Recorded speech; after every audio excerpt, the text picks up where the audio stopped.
और आज हम अपने इस खास कार्यक्रम में बात करेंगे कैंसर के बारे में। कैंसर एक गंभीर बीमारी है जो किसी को भी अपना शिकार बना सकती है। ये शरीर के किसी भी अंगों में होने की वजह से उन्हीं नामों से जाने जाते हैं। हेल्दी सेल्स के अनियंत्रित रूप से बढ़कर ट्यूमर बनने की प्रक्रिया को कैंसर कहा जाता है।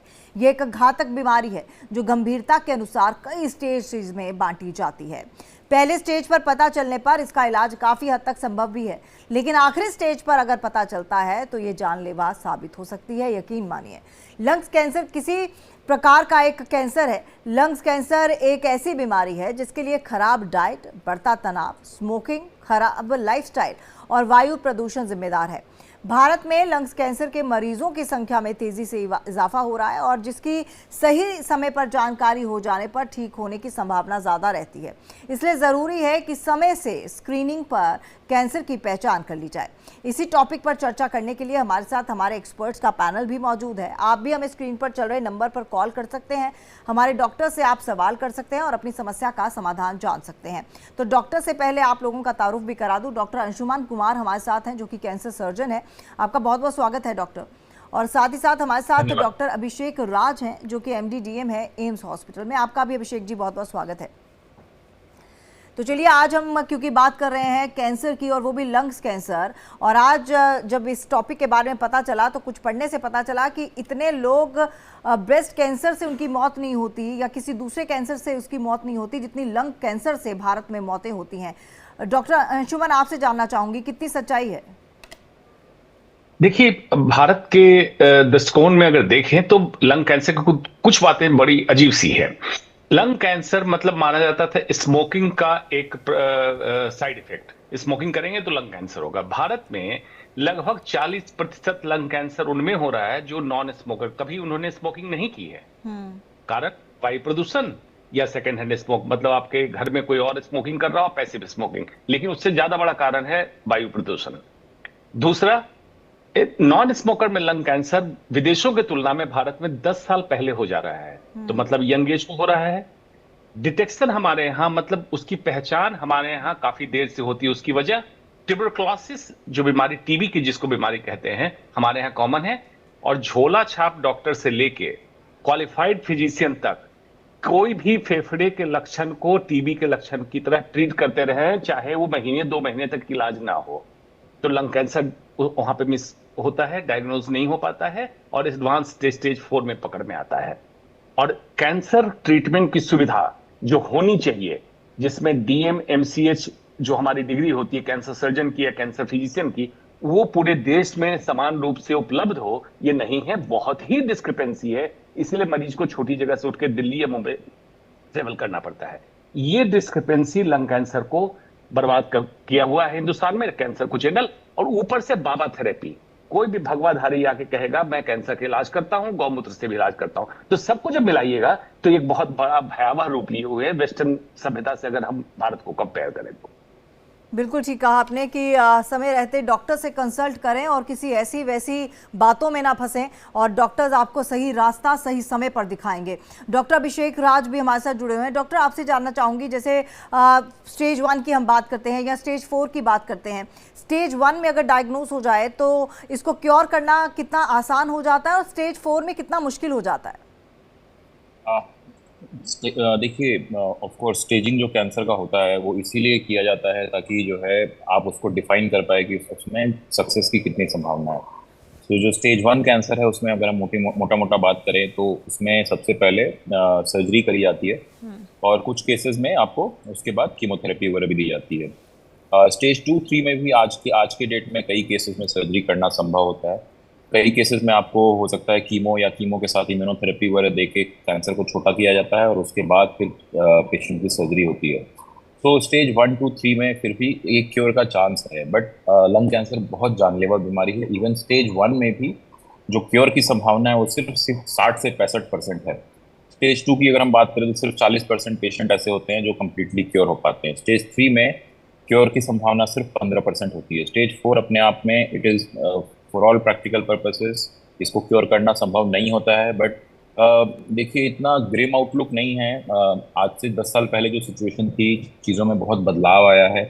आज के डेट में, जैसे डॉक्टर साहब ने आपको बताया कि हमारे इंडिया में 40% कैंसर्स नॉन स्मोकर में होते हैं। नॉन स्मोकर जो पेशेंट्स होते हैं उसमें कई बार कुछ टारगेट म्यूटेशन वगैरह पॉजिटिव आता है, और कुछ ओरल टैबलेट से या टारगेटेड थेरेपी से मरीजों का इलाज संभव है।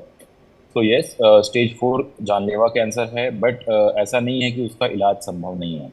हम ट्रीटमेंट देके मरीज को एक अच्छी डिसेंट क्वालिटी ऑफ लाइफ दे सकते हैं, उसकी ज़िंदगी को बढ़ा सकते हैं, उसके सिम्टम्स को कंट्रोल कर सकते हैं। जी, एक बार फिर से रुक करेंगे डॉक्टर अंशुमन का। डॉक्टर, लंग्स जब हमारे वीक होते हैं और हम देख रहे हैं दिल्ली की आबो हवा की अगर हम बात करें तो इन दिनों तो बहुत ही ख़राब चलती है, ऐसे में जिनके ऑलरेडी लंग्स कमज़ोर हैं उनके लिए ये आबो हवा कितनी जानलेवा हो सकती है और उसको कैसे बचाया जा सकता है?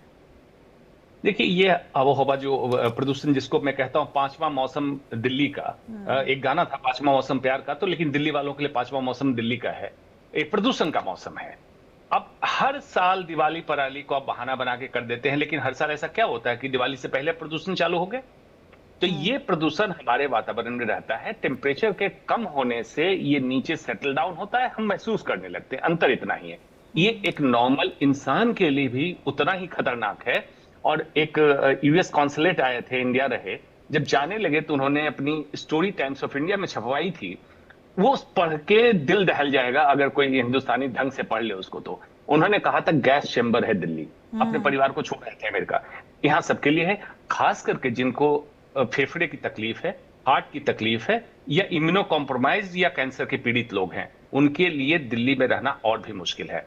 एक तो ऑलरेडी लंग कॉम्प्रोमाइज है, ऊपर से प्रदूषण बढ़ गया तो और भी कॉम्प्रोमाइज हो गए, ऊपर से यहाँ रहने वाले हर लोगों को लंग कैंसर का खतरा उतना ही। अब ये पता नहीं हिंदुस्तान के जीन में कितना बड़ा स्ट्रॉन्ग पावर है कि अगर यहाँ विदेशियों को लाके रख दिया जाए 3 साल तो उनको लंग कैंसर हो जाए, लेकिन हिंदुस्तानी फिर भी झेल रहे हैं। इतने ज्यादा कैंसर फॉर्मिंग एजेंट्स हैं, तो आपके पास सोल्यूशन क्या है? अब दिल्ली छोड़ नहीं सकते हैं, रोजी रोटी है, घर है, आपका परिवार है, कहां जाएंगे? आपको अपना डिफेंस सिस्टम स्ट्रांग करना है, ताकि जो कैंसर फॉर्मिंग एजेंट्स, पॉल्यूशन के एलिमेंट आपके फेफड़े पे अटैक करे, उसको एस्केवेंजर एक होता है हमारे शरीर के अंदर, जो उसको खा के डिस्ट्रॉय करके आपके ऊपर बुरा प्रभाव ना होने दे। इसके लिए आपकी जरूरत है आपकी इम्यूनिटी अच्छी हो।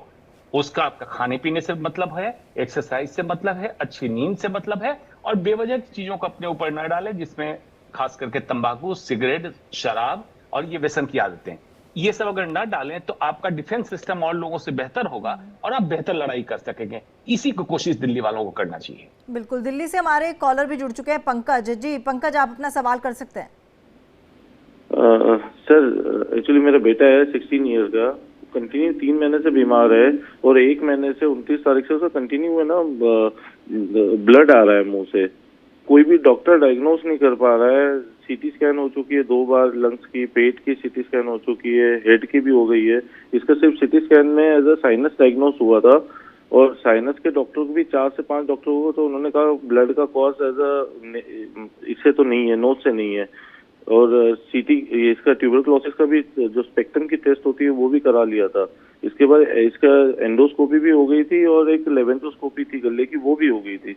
ब्लड का कॉज नहीं पता चल पाया था सर अभी तक के कि क्यों हो रहा है। जी डॉक्टर अभिषेक, क्या इसका समाधान है? देखिए, बड़ा अनफॉर्चुनेट है कि इस तरह से ये जूझ रहे हैं, बहुत टाइम से डायग्नोसिस की कोशिश कर रहे हैं, बट इस तरह से सिर्फ कुछ रिपोर्ट्स के आधार पे बता पाना बड़ा मुश्किल है जब तक पेशेंट ना देखे। आई थिंक मैं ये सजेस्ट करूंगा कि जो अच्छे मेडिकल इंस्टीट्यूट्स हैं, जैसे कि all India institute of medical sciences है या मौलाना आज़ाद है, वहाँ पे जाके अच्छे डिपार्टमेंट में एक बार अच्छे से राय लें, दोबारा से एक नए सिरे से सारा कुछ जांच कराएं, क्योंकि सिर्फ सिम्टम्स को ट्रीट करना ठीक नहीं है, हमें उसके डायग्नोसिस पे पहुंच पाना बहुत ज़्यादा ज़रूरी है। जो ब्लीडिंग होने के बहुत सारे वजह हो सकते हैं। कई बार क्या होता है कि जैसे कि उन्होंने बताया कि साइनस की प्रॉब्लम हो सकती है, या मान लो आपके कोई नोज का जो बोन्स है वो बड़ा हुआ है, उसकी वजह से भी ब्लीडिंग हो सकती है। कई बार कुछ नहीं तो हेमेटोलॉजिकल डिसऑर्डर्स होते हैं। कई बार क्या है कि आपके खून को क्लॉट करने की क्षमता जो है अगर ब्लड में ठीक से नहीं होती है, उसकी वजह से भी आपका ये सारे सिम्टम्स हो सकते हैं। तो जब तक उन पेशेंट्स की पूरी डिटेल्ड रिपोर्ट वगैरह ना देखूं कह पाना मुश्किल है, बट मैं यही सजेस्ट करूंगा कि आप एक अच्छे स्पेशलिस्ट से राय लें आप पीडियाट्रिक्स डिपार्टमेंट में जाके राय ले सकते हैं। बिल्कुल, और आप अच्छे डॉक्टर से मिले। एक चीज मैं जोर देना चाहूंगा कि डॉक्टर अभिषेक ने जो बात कही बिल्कुल सही है, उसी लाइन पे जाना चाहिए। लेकिन ये 2 डायग्नोसिस ये नोट डाउन करें, जो जिस भी डॉक्टर के पास जाएं, इस एज ग्रुप में खासकर 15 साल में ब्रोंकियल एडिनोमा और एक वैस्कुलर मालफॉर्मेशन फेफड़े के अंदर होता है। ये 2 ऐसे लक्षण होते हैं जो यंग बच्चों में होता है, ब्लीडिंग लेके प्रेजेंट करते हैं, नॉर्मल जांचों में दिखता नहीं है। उसके लिए स्पेशल जांच है, ये अपने डॉक्टर को जरूर बोले करवा ले। बहुत महत्वपूर्ण जानकारी दी आपने डॉक्टर अंशुमन। और डॉक्टर अंशुमन, जैसे हम बात कर रहे थे कि दिल्ली को लेकर कि गैस चैम्बर दिल्ली बन गया है, अगर मैं बात दिल्ली से हटके अगर पहाड़ों की कर लूँ या फिर किसी ऐसी जगह की कर लूँ जहाँ पर कंपैरेटिवली अच्छा वातावरण हो, तो क्या इसकी गारंटी है कि हमारी उम्र या फिर हमारे फेफड़े, हमारे जो बाकी ऑर्गन्स हैं वो स्वस्थ रहेंगे? बहुत अच्छा सवाल तमन्ना, आपने बहुत अच्छा सवाल किया। देखिए, मैं कैंसर सर्जन हूँ। कभी कभी हमें चेस्ट खोलना पड़ता है, कई ऐसे ऑपरेशन जैसे फेफड़े के ऑपरेशन के लिए या फूड पाइप इसोफेगस कैंसर के ऑपरेशन के लिए खोलना पड़ता है। उसमें आप देखेंगे पहाड़ों के जो हमारे रोगी आते हैं उनका फेफड़ा गुलाबी होता है, जिसको मैं कहता हूं यंग बच्चे जैसा फेफड़ा। और दिल्ली के लोगों का जब मैं ऑपरेशन के लिए खोलता हूं तो ब्लैक होता, काला होता है, कोलतार जैसा कलर होता है उसका, जिसको मैं कहता हूं दिल्ली लंग, दिल्ली में रहने वालों का फेफड़ा। इतना अंतर है। तो जो फेफड़ा कोलतार जैसा है, नेचुरल सी बात है, उसकी कैपेसिटी कम होगी।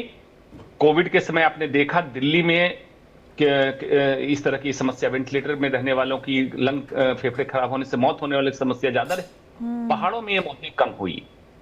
तीसरी बात, जो फेफड़े का कैंसर होगा इसका चांस दिल्ली में रहने वालों का ज्यादा होगा, पहाड़ों में रहने वाला कम होगा। लेकिन आप कहिएगा क्या 100% उससे क्योर है? नहीं, और भी कई वजह है। रेडॉन गैस है, कई ओजोन के डिस्ट्रीब्यूशन है, कई केमिकल हैं, एस्बेस्टस है, ये भी फेफड़े कैंसर का कारण हो सकता है। लेकिन अगर बिल्कुल हेड टू हेड कंपेयर करें, सारे रिस्क फैक्टर सेम है, तो पहाड़ में रहने वाले जिनका फेफड़ा गुलाबी है उनका प्रोटेक्शन बेहतर है as compared to Delhi NCR में रहने वालों का। बिल्कुल, और देखिए कितनी ये सब बारीकियां जो है एक डॉक्टर के ज़रिए ही हमें जान सकते हैं कि कैसे जो स्वस्थ फेफड़ा है उसकी पहचान क्या है और जो प्रदूषित है या फिर जो फिलहाल कमज़ोर पड़ चुका है उसकी पहचान क्या है। डॉक्टर अभिषेक, आपसे एक सवाल करना चाहूँगी। जैसे कि हमारे पास कॉलर ने भी बताया कि उनके बेटे की उम्र जो है वो 16 साल है।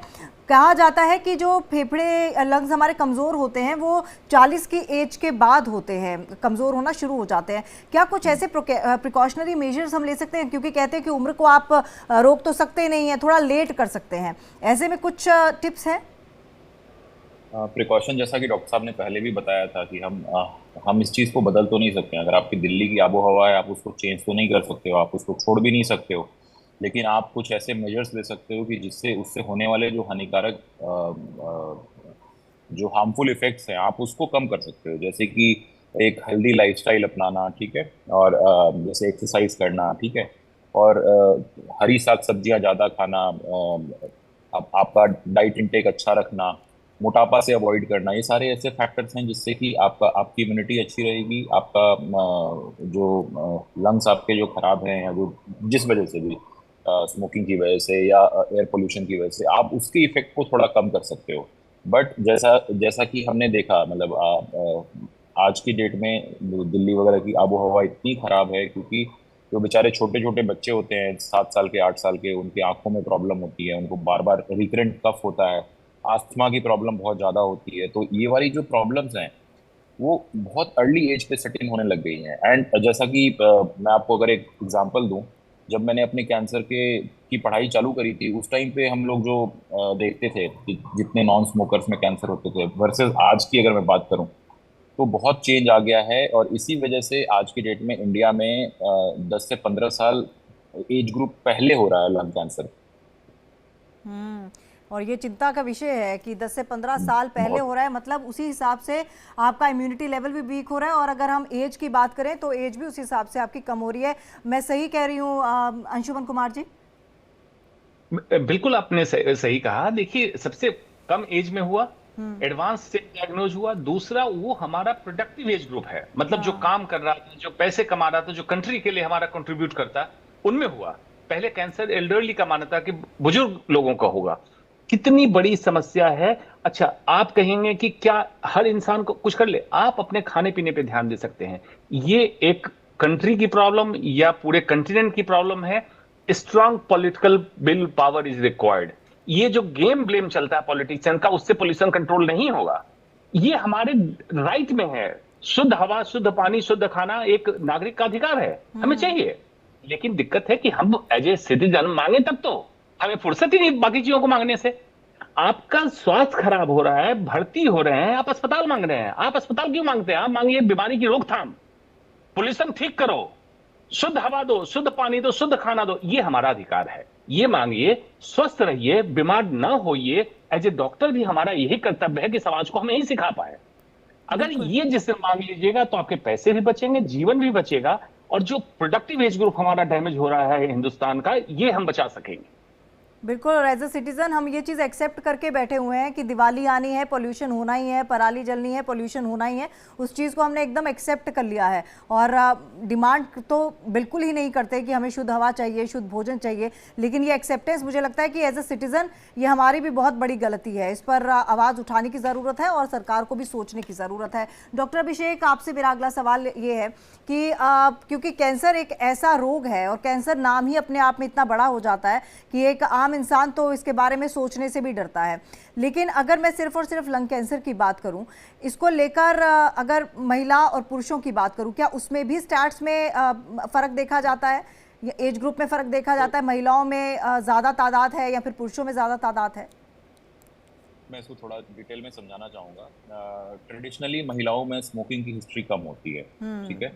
तो अगर स्मोकिंग उनका होगा भी तो प्रॉब्ली सेकंड हैंड स्मोकिंग होगा। जैसे डॉक्टर साहब ने बताया था, सेकंड हैंड स्मोकिंग का मतलब होता है कि आपके घर में कोई और स्मोक करता है, उससे उनको स्मोक का एक्सपोजर होगा, ठीक है। तो महिलाओं में और पर्टिकुलरली एशियन पॉपुलेशन में एक सब टाइप होता है जिसको हम कहते हैं एडिनोकार्सिनोमा। जो हमारा लंग कैंसर होता है वो 3-4 टाइप का होता है। One is small cell lung cancer और दूसरा होता है non small cell lung cancer. Non small cell lung cancer में स्क्वामस और एडिनोकार्सिनोमा ज़्यादा कॉमन होता है। फीमेल्स में एडिनोकार्सिनोमा ज़्यादा कॉमन होता है। और इन जनरल ऐसा देखा गया है कि female since they are non smokers, उनके अंदर कुछ ऐसे म्यूटेशन या टारगेट म्यूटेशन जिसकी वजह से कैंसर ड्राइव होता है।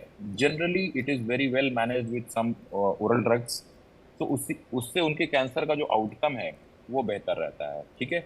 और जहाँ तक हम बात करें कि अगर आज इंडिया का अगर हम लंग कैंसर का इंसिडेंस देखें तो मेजॉरिटी जो लंग कैंसर हो रहा है वो मेल्स में होता है, क्योंकि मेल्स में स्मोकिंग की हिस्ट्री ज़्यादा है। But yes, in the past 10 years 15 years because of the other factors like air pollution या सेकेंड हैंड स्मोकिंग, फीमेल्स में भी या लाइफस्टाइल की वजह से, या जैसे आप देख रहे हो कि अर्बनाइजेशन हो रहा है, ग्लोबलाइजेशन हो रहा है, तो इवन लड़कियां आज के डेट में ज़्यादा स्मोकिंग वगैरह कर रही हैं, तो लंग कैंसर का इंसिडेंस लड़कियों में भी बढ़ने लगा है पिछले 10-15 सालों में। जी, एक और कॉलर हमारे साथ जुड़ चुके हैं और दिल्ली से हमारे साथ एक कॉलर जुड़े हैं। जी, अपना नाम बताइए और सवाल कीजिए। नमस्कार सर। हेलो। जी जी जी, आप अपना नाम बताइए, सवाल रखिए। जी, मेरा नाम गुलशन लाल है जी। मैं दिल्ली से बोल रहा हूँ। मुझे बचपन से ही सांस की तकलीफ है सर। सांस और मेरी उम्र इस टाइम 72 साल है, 72 साल। और मेरे आस पड़ोस में जो है प्रदूषण बहुत है। लोग सिगरेट पीते हैं, उनको मना भी करते हैं, हाथ भी जोड़ते हैं, लेकिन मना नहीं होते। बच्चे हैं पटाखे फोड़ते हैं, आजकल मना भी नहीं कर सकते। तो ऐसी स्थिति में हम कैसे रहें, कैसे बचें? जी, डॉक्टर अंशुमन, वही बात जो आप बताने की कोशिश कर रहे थे, समझाने की कोशिश कर रहे थे, उसी से जूझते हुए नजर आ रहे हैं। जी बिल्कुल, उसी से जूझ रहे हैं साहब। देखिए, दिल्ली में आप रह रहे हैं तो समझ लीजिए आपके ऊपर एडिशनल टैक्स ये डाला गया है, समाज के द्वारा, सरकार के द्वारा एडिशनल टैक्स डाला गया है। अब सुधारना कहाँ जरूरी है? देखिए, व्यक्तिगत स्तर पे तो मैंने बता दिया, डॉक्टर अभिषेक ने बता दिया कि खाने पीने का, सोने का सब ध्यान रखें, एक्सरसाइज करें। सामाजिक तौर पे आप कह ही रहे हैं, सिगरेट के लिए आप मना करते हैं, आपके समाज में आसपास प्रदूषण ना हो। दिवाली की जो कहानी है, जरूर साहब दिवाली ऐड कर देता है एक दिन के लिए, लेकिन प्रदूषण उसके पहले ही आपके वातावरण में ऑलरेडी है, उस पर थोड़ा और उस पर मसाला चढ़ जाता है। तो आप अब सरकार चुने जो आपके खाने का, आपके लिए हवा का, आपके लिए पानी का ध्यान दे। ऐसी सरकार चुने। बहुत हो गया साहब मंदिर मस्जिद 370, कब तक इसमें उलझेंगे? अपने लिए जीना शुरू कीजिए। मैं तो सारे नागरिक को कह रहा हूं, एज ए हेल्थ एक्सपर्ट मैं एक ही बात कहता हूं, मेरे पास मत आओ। उस दिन मैं अपने आप को सफल चिकित्सक मानूंगा जिस दिन समाज को डॉक्टरों के, अस्पतालों की जरूरत कम होने लगेगी। आज अस्पताल और डॉक्टर बढ़ रहे हैं, ये विफलता है हमारे देश की। बिल्कुल ठीक कहा आपने। डॉक्टर अभिषेक, एक लंग के साथ क्या जिंदगी जीना उतना ही आसान और उतना ही इजी है जितना दो के साथ? एक लंग नहीं मैम, ऐसा नहीं है। जनरली जब भी ऐसा होगा, जैसे आप बता रहे हो कि एक लंग का सिचुएशन तभी आएगा जैसे कि मान लीजिए कोई पेशेंट है जिसको लंग कैंसर है, जिसकी वजह से उसका एक पार्ट ऑफ लंग रिमूव कर दिया गया, तो जिससे उसके लंग की कैपेसिटी कम हो जाएगी। तो यस, उसके साथ ज़िंदगी जीना तो मुश्किल होगा, आपको लंग्स की प्रॉब्लम आ सकती है। But generally for any other condition ऐसा तो कुछ होगा नहीं। आप थोड़ा और विस्तार में सवाल इसके बारे में पूछ सकते हैं। जी जी, आप बताइए। एक कॉलर ले लेते हैं, फिर आप इसी पे कंटिन्यू कीजिएगा। हाँ, प्लीज। जी, रॉबिन सिरसा से हमारे साथ जुड़ चुके हैं। रॉबिन, क्या सवाल है आपका? हाँ, मैं डॉक्टर साहब से ये पूछना चाह रहा था, क्योंकि मेरे को ना अभी जस्ट जो है गुटखा की आदत लगी हुई है, जिसको हम जर्दा, पंजाबी में जर्दा बोलते हैं। तो मैं रेगुलर 2-3 साल ऐसे मेरे नौकर जर्दा खाते थे, 4-5 नौकर रखे हुए थे, तो उनसे मेरे को ये हैबिट लग गई। बट ड्रिंक तो मैं करता नहीं, लेकिन जर्दा रेगुलरली, वो गुटखा खैनी जिसको बोलते हैं, वो मैं ले रहा हूँ। तो मेरे को मतलब कहाँ से चेकअप करवाना चाहिए? कई बार मेरे दांतों में दर्द होने लग जाता है। डॉक्टर अंशुमन, देखिए, गुटखा खाना ठीक नहीं है। मतलब इसको किसी भी तरीके से वैलिडेट नहीं किया जा सकता है। आप उसको बिल्कुल छोड़िए, क्योंकि इंडिया में अगर हम लंग कैंसर, ब्रेस्ट कैंसर को छोड़ दें, तो जो सबसे बड़ी समस्या है वो है टोबैको रिलेटेड कैंसर। इंडिया एक ऐसा यूनिक कंट्री है जहाँ पे कि जो टोबैको है उसको च्यूइंग फॉर्म में यूज किया जाता है। अब वो पान मसाला हो, गुटखा हो, तंबाकू हो, या खैनी हो, इनसे आपको दे आर नोन कार्सिनोजन, जिससे कि कैंसर होता है। और उसके अलावा बाकी चीज़ों में भी हेल्थ पे इससे अफेक्ट पड़ता है। जैसे कि ऐसा देखा गया है कि जो मरीज गुटखे का सेवन करते हैं या टोबैको का च्यूइंग फॉर्म में सेवन करते हैं, उनमें रक्तचाप बढ़ा हुआ होता है, डायबिटीज की समस्या ज़्यादा होती है, एंड ऑफ कोर्स कैंसर होता है। और कैंसर सिर्फ मुंह का नहीं होगा, डॉक्टर साहब ने बताया कि एक इसोफेगस का, फूड पाइप का भी कैंसर हो सकता है। तो किसी भी, आप देखिए, इस चीज को इमीडिएटली छोड़ना बहुत मुश्किल है, बट आप एक्सपर्ट्स की मदद ले सकते हैं। आप इसको धीरे धीरे छोड़ने की कोशिश कर सकते हैं। किसी भी फॉर्म में इसको लेना जो है रिकमेंडेड नहीं है। बिल्कुल। चलिए, आप अभिषेक अपनी बात भी पूरी कर सकते हैं जो आप एक लंग के ऊपर बोल रहे थे। हाँ, एक लंग का सवाल जो है, जनरली सारे मरीज के तो 2 लंग्स ही होते हैं। बहुत कुछ ही ऐसे सिचुएशन होते हैं, जैसे कि मान लो किसी वजह से किसी की लंग की सर्जरी हुई है फॉर एनी रीजन, या तो उसके फेफड़े में कोई पहला इन्फेक्शन हो रखा था जिसकी वजह से उसका एक पार्ट ऑफ लंग रिमूव किया गया। बट हाँ, ऐसे जो मरीज होते हैं उनको चैलेंजेस होते हैं, they are at more risk of problems of breathing, and so ये डिफिकल्टी तो है। जी, एक और कॉलर जुड़ चुके हैं, विनोद इनका नाम है। विनोद, क्या सवाल है आपका? डॉक्टर साहब, ऐसा है कि मैं तो किसी तरह कोई ऐसा करता नहीं हूँ, जैसे सिर्फ चाय पीता हूँ। और दूसरी बात कि हमारी जो लाइन है ना, हमारे जो काम करने का, वो में कारीगरी लाइन, जैसे ज्वेलरी बनाने का काम है हमारे, तो उससे जो बगनम से जो गैस निकलती है जो अंदर भी जाती है, तो कभी कभी गले में ऐसे खराश आ जाती है, कभी सीने में दर्द होती है थोड़ी बहुत। तो उससे क्या कोई खतरा है क्या इन चीज़ों से? ये मैं चाहता हूँ कि जो अंदर से धुआं जाती है अंदर, ठीक है, सिगरेट के थ्रू नहीं, जैसे और भी गैस, जैसे बगनल जो होते हैं ना, हम लोग जो पाइप जो होते हैं उससे जाती है। तो एक बार मैंने डॉक्टर को दिखाया था, गले में कभी तो खराश होती है, तो बोलते कि नहीं, गले में आपके इन्फेक्शन हो गए हैं। आपकी एक बार तो मेरे को बंद भी करवाया गया था, ठीक है। उन्होंने, वो डॉक्टर ने बताया कि आप सिगरेट पीते हो। मैंने बोला मैं तो सिगरेट तो नहीं पीता। तो फिर उन्होंने पूछा तो काम क्या करते हो, तो मैंने बताया था कैसे काम है हमारे। तो फिर उन्होंने बोला कि नहीं, इससे आपको थोड़ा सा बचना चाहिए। और ठीक है, डॉक्टर तो अंशुमन से इसका उपाय पूछ लेते हैं और पूछ लेते हैं कि क्या इसमें कोई खतरा है। जी डॉक्टर अंशुमन। जी तमन्ना जी, जो इन्होंने समस्या बताई है इसको कहते हैं इंडस्ट्रियल एक्सपोजर।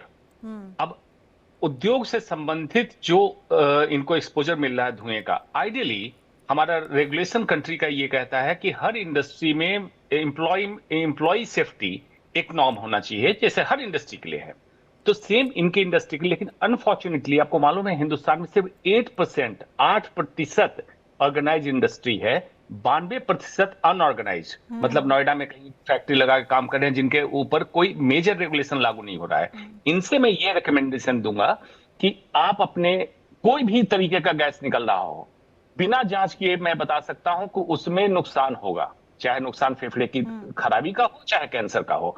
तो आपको मास्क, आपके एम्प्लॉयर को चाहिए कि एम्प्लॉय को मास्क दे जो उस गैस से प्रोटेक्ट करे। अब ये डिपेंड करता है किस तरह की इंडस्ट्री है, कौन सी गैस निकल रही है, कौन सा मास्क देना है। इंडस्ट्रियल मास्क अलग अलग किस्म के आते हैं, ये नॉर्मल मास्क से नहीं होगा जो कपड़े वाला मास्क कोविड के टाइम आप देखते थे, या प्रदूषण। इंडस्ट्रियल मास्क ये इनको बिल्कुल लेना चाहिए। बिल्कुल बिल्कुल। और देखिए आज आपसे बात करके ये बिल्कुल महसूस हो रहा है कि जान कितनी सस्ती है अगर भारत की अगर खास तौर पर बात करें, क्योंकि विदेशी कंट्रीज, विदेश की अगर हम बात करें तो वहाँ पर तमाम चीज़ों का ख्याल रखा जाता है और कैसे एक एक सिटीज़न का ख्याल रखा जाता है, वो वहाँ से सीखने की ज़रूरत है और अच्छा कहीं से भी मिले वो सीख लेना चाहिए।